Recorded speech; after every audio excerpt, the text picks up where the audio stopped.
Hello friend, आज हम इस वीडियो में क्लास 10th के बिहार बोर्ड 2026 में गणित के क्वेश्चन वीवीआई इम्पोर्टेंट प्रश्न देखने वाले हैं। बहुत ही इम्पोर्टेंट क्वेश्चन है जो 100% आने की चांस है।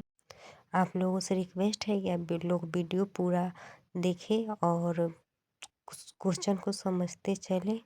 और चैनल पर नए हैं तो चैनल को सब्सक्राइब कर लीजिए और बेल आइकन को ऑन कर लीजिए ताकि कोई भी नोटिफिकेशन आप तक पहुँचे। चलिए क्वेश्चन देखते हैं। किसी असंभव घटना की प्रायिकता होगी।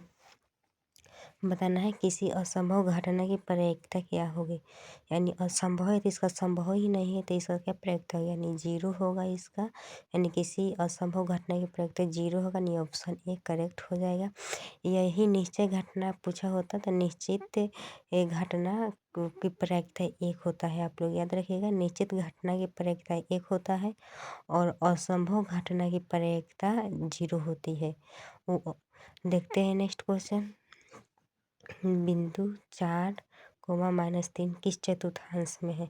आप लोग बताना है 4, किस चतुर्थांश में है। तो आइए देखते हैं, इसे समझते हैं। एक रेखा लेते हैं। पहला चतुर्थांश में दोस्तों होता है, ये पहला चतुर्थांश है। 4 चतुर्थांश होते हैं तो पहला, दूसरा, तीसरा और चौथा। तो पहला चतुर्थांश में हमारा आता है प्लस प्लस और दूसरा चतुर्थांश में आता है हमारा माइनस और प्लस। आप लोग याद रखिएगा, ये इससे क्वेश्चन बनता है। तीसरा में आता है माइनस माइनस और चौथा चतुर्थांश में आता है प्लस और माइनस। तो अब देखिए प्लस माइनस से कौन सा चतुर्थांश में है। तो 4 है प्लस में और 3 है माइनस में। तो देखिए प्लस और माइनस के चतुर्थांश में चतुर्थ में है, इसलिए इसका आंसर चतुर्थ हो जाएगा। नेक्स्ट क्वेश्चन, वृत्त के केंद्र पर बना कोण होगा। आप लोगों को बताना है वृत्त के केंद्र पर बना कोण होगा। देखिए आप लोग याद रखिएगा, वृत्त के केंद्र पर बना कोण 360 डिग्री का होता है, यानी ऑप्शन सी करेक्ट हो जाएगा। वृत्त के केंद्र पर बना कोण 360 डिग्री का होता है। देखते हैं नेक्स्ट क्वेश्चन। नेक्स्ट क्वेश्चन है आंकड़े का बहुलक होगा। यानी बहुलक निकालना है तो बहुलक हम वही सब निकालें जो बार बार रिपीट होता है। इसमें 5 ज़्यादा बार रिपीट हुआ है, 1 2 3 4 बार, तो इसलिए हमारा बहुलक 5 हो जाएगा, यानी ऑप्शन सी करेक्ट हो जाएगा। देखते हैं नेक्स्ट क्वेश्चन। एपी का सारांतर होगा। इसका सारांतर निकालना है, यानी डी बराबर निकालना है आपका A2 माइनस A1। तो आइए देखते हैं, यहाँ 4 हमारा है A1 है और 10 हो जाएगा A2 हो जाएगा हमारा।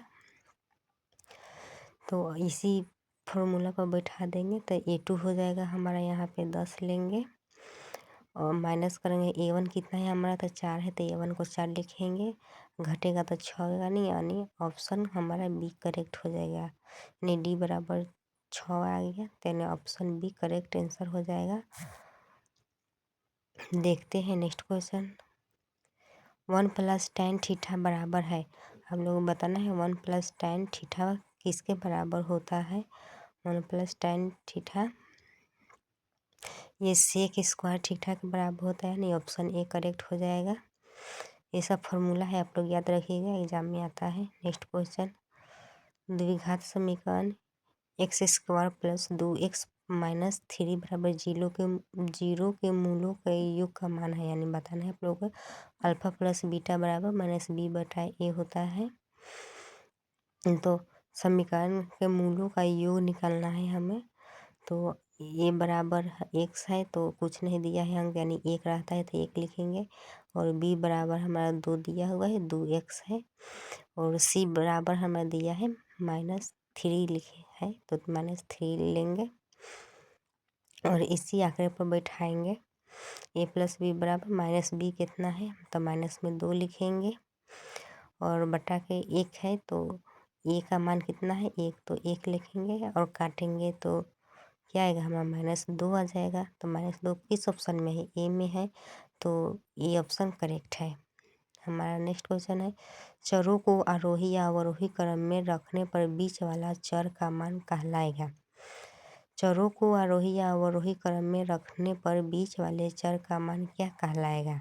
तो ये माध्यिका कहलाता है, यानी ऑप्शन बी करेक्ट हो जाएगा। नेक्स्ट क्वेश्चन, √5 एक संख्या है, आप लोगों को बताना है √5 एक कैसी संख्या है। तो √5 एक परिमेय संख्या है कि अपरिमेय है कि पूर्णांक है कि प्राकृतिक संख्या है। तो ये अपरिमेय हो जाए क्योंकि इसका वर्गमूल नहीं निकलता है, तो इसलिए ये अपरिमेय संख्या होगा। नेक्स्ट क्वेश्चन, निश्चित घटना की प्रायिकता होती है। अभी आप लोगों को पिछले हम बताए हैं कि निश्चित घटना की प्रायिकता क्या होती है, वही क्वेश्चन आ गया निश्चित घटना। तो आप लोग इस क्वेश्चन 10 नंबर क्वेश्चन का आंसर आप लोग कमेंट में दीजिए। इसका हम समझा दिए हैं पीछे कि हमारा नेक्स्ट क्वेश्चन, एक रैखिक समीकरण का घात होगा। ये बहुत ही आसान क्वेश्चन है, एक रैखिक समीकरण का घात होगा। एक रैखिक बोल रहा है इसलिए एक होगा, यानी ऑप्शन सी करेक्ट हो जाएगा। द्विघात पूछता तो 2 होता, बाकी रैखिक पूछा है तो इसलिए इसका ऑप्शन ए हो जाए, ऑप्शन सी हो जाएगा। द्विघात समीकरण में 2 होगा, त्रिघात में 3 आता है, तो इसमें एक रैखिक पूछा इसलिए एक इसका ऑप्शन सी करेक्ट है। tan π/2 का मान होगा, आप लोग बताना है tan π/2 का मान होगा, यानी पाई का मान 180 डिग्री रखेंगे तो tan π/2 है, तो पाई के जगह 180 रखेंगे तो tan 180/2 कर देंगे तो 90 आ जाएगा। नहीं, tan का मान 90 आ जाएगा, तब लोगों को बताना है कि tan 90 डिग्री का मान कितना होता है, तो डी करेक्ट हो जाएगा ऑप्शन। नेक्स्ट क्वेश्चन, दो परिमेय संख्याओं के बीच कितनी परिमेय संख्या हो सकती है, ये आप लोगों को बताना है। दो परिमेय संख्याओं के बीच कितनी परिमेय संख्याएं हो सकती है, तो ये अनंत होता है, ये डी करेक्ट आंसर है। किसी बराबरता का बहुलक होगा, किसी बराबरता का बहुलक है तो क्या है, तो अधिकतम बराबरता मान, यानी ऑप्शन सी करेक्ट हो जाएगा। अधिकतम बराबरता मान किसी बराबरता का बहुलक होता है अधिकतम बराबरता मान, याद रखिएगा आप लोग, भी इम्पोर्टेंट क्वेश्चन है। नेक्स्ट क्वेश्चन, यदि ई कोई घटना है तब पी है प्रायिकता हाँ या पी प्रायिकता ना का मन होगा, यानी समझ लीजिए पी ई को बोलते हैं हाँ और पी ई को बोलते हैं ना। P A plus P E बराबर होता है 1, इसका इसलिए इसका मान 1 हो जाएगा, यानी ऑप्शन बी करेक्ट हो जाएगा। नेक्स्ट, द्विघात समीकरण 2x - 4x + 3 = 0 का विवेचक होगा, यानी इसका विवेचक निकालना है आप लोगों को। द्विघात समीकरण 2x - 4x + 3 = 0 का विवेचक है, नहीं डी बराबर b² - 4ac निकालना है। तो आइए निकालते हैं, ए बराबर हो जाएगा 2 और बी का मान हो जाएगा -4 और सी हो जाएगा 3। लिख लेते हैं, अब डी का मान निकालना है तो डी बराबर होता है b² - 4ac। तो बी हमारा 4 है तो 4 का स्क्वायर करेंगे, 4 गुने ए हमारा 2 है और सी हमारा 3 है, तो स्क्वायर करेंगे तो इसे हल करेंगे तो 16 होगा, यानी 16 का स्क्वायर, 4 का स्क्वायर 16 हो जाएगा, 4 दूना 8, 8 तिरिका 24 हो जाएगा। अब 24 में से 16 को घटाएंगे तो हमारा माइनस का 8 आ जाएगा, यानी सी करेक्ट आंसर हो जाएगा। वृत्त की सबसे बड़ी जीवा होती है, आप लोगों को पता है वृत्त की सबसे बड़ी जीवा व्यास होता है, यानी सी करेक्ट हो जाएगा। नेक्स्ट क्वेश्चन, 13 और 19 के बीच समांतर माध्य है, यानी 13 और 19 के बीच का समांतर माध्य आप लोगों को बताना है। कर देंगे और 200 समांतर माध्य 13 दोनों को जोड़ देंगे तो 3 9 12 के 2 हासिल लेके 1 1 2 1 3 32 रहेगा, बटा में 2 आ जाएगा, यानी कटेगा तो 16 आएगा, यानी ऑप्शन हमारा बी हो जाएगा। नहीं, माध्य बराबर 16, तो 16 कौन से में है, बी में है, तो बी करेक्ट हो जाएगा। नेक्स्ट क्वेश्चन, बिंदु 6 -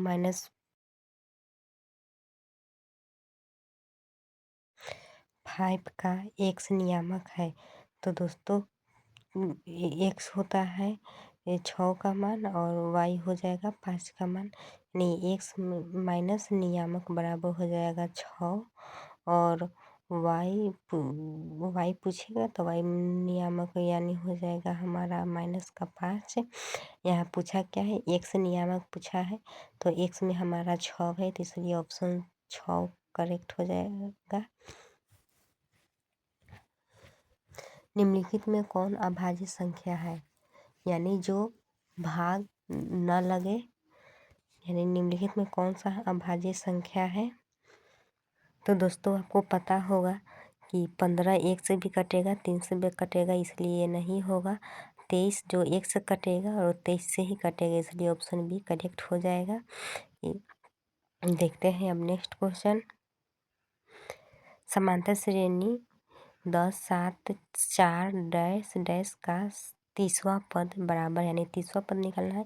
ये 30 बराबर निकला है, माइनस करके देंगे 1, ये प्लस 29 डी लिख देंगे और ये 30वां पद निकालने के लिए हम 1 घटा देते हैं। दोस्तों यहाँ हमारा ए का मान 10 है और डी का मान निकालना है, सारवंतर निकालना है। तो सारवंतर होता है दूसरा पद माइनस पहला पद, तब 7 माइनस 10 बराबर -3। अब इसको इस बैठा देंगे इस फॉर्मूला पर, तो 10 ये हमारा 10 है प्लस 29 है गुने डी हमारा -3 है, तो 10 लिख लेंगे प्लस 29 में -3 से गुना कर 29 27 को 7 हासिल 2, 3 दूनी 6 2 8 यानी 87 माइनस में आएगा। अब माइनस प्लस का गुना करेंगे तो 10 माइनस प्लस का होता है माइनस होता है दोस्तों, तो 87 लिख लेंगे और 10 घटाएंगे तो हमारा माइनस का 77 बचेगा, यानी ऑप्शन सी करेक्ट हो जाएगा। नेक्स्ट क्वेश्चन, बिंदु 6 माइनस 5 का भुज है, यानी 6 माइनस 5 का भुज निकालना है, यानी हमारा 6 भुज हो जाएगा, 6 हमारा भुज होएगा और -5 कोटि हो जाएगा। तो हमसे भुज पूछा है तो भुज हमारा क्या हो जाएगा 6, यानी ऑप्शन ए करेक्ट हो जाएगा। यही अगर कोटि पूछता है तो कोटि -5 होता है, आप लोग याद रखिएगा। कोटि -5 हो जाएगा। भुज पूछा है तो ये ऑप्शन करेक्ट हो जाएगा। नेक्स्ट क्वेश्चन, 2 लगातार संख्याओं का मस्सा है। आप लोग को बताएं 2 लगातार संख्याओं का मस्सर है तो 1 हो जाएगा, नहीं ऑप्शन बी करेक्ट हो जाएगा। आप लोग याद रखिएगा। नेक्स्ट क्वेश्चन, रैखिक बहुपद की शून्य की संख्या होती है, रैखिक बहुपद की शून्य की संख्या होती है, आप लोगों को बताना है। तो इसका 1 होता है शून्य, तो इसलिए ऑप्शन बी करेक्ट हो जाएगा। द्विघात बहुपद पूछता है तो इसका शून्य का 2 होता है, और द्विघात बहुपद में 2 होता है। त्रिघात बहुपद पूछता है तो त्रिघात बहुपद का शून्य की संख्या 3 हो जाता है। भी इम्पोर्टेंट क्वेश्चन है, आप लोग याद रखिएगा। देखते हैं नेक्स्ट क्वेश्चन की ओर। 6 से 25 के अभाज्य गुणनखंड में 5 का घात होगा।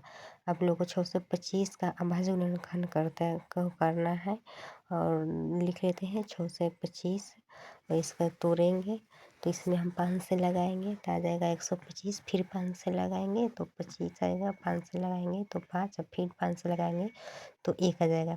अब देखना है 5 कितना बार आया है, तो 1 2 3 4 बार 5 आया है, नहीं 5 का घात 4 है, तो इसलिए ऑप्शन ये करेक्ट हो जाएगा। इस वीडियो में हम VVI ऑब्जेक्टिव गणित का क्वेश्चन देखे हैं जो मोस्ट इम्पोर्टेंट है बोर्ड एग्ज़ाम के लिए।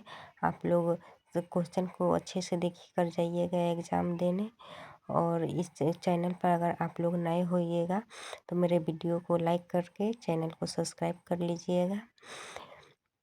मिलते हैं किसी नेक्स्ट वीडियो में।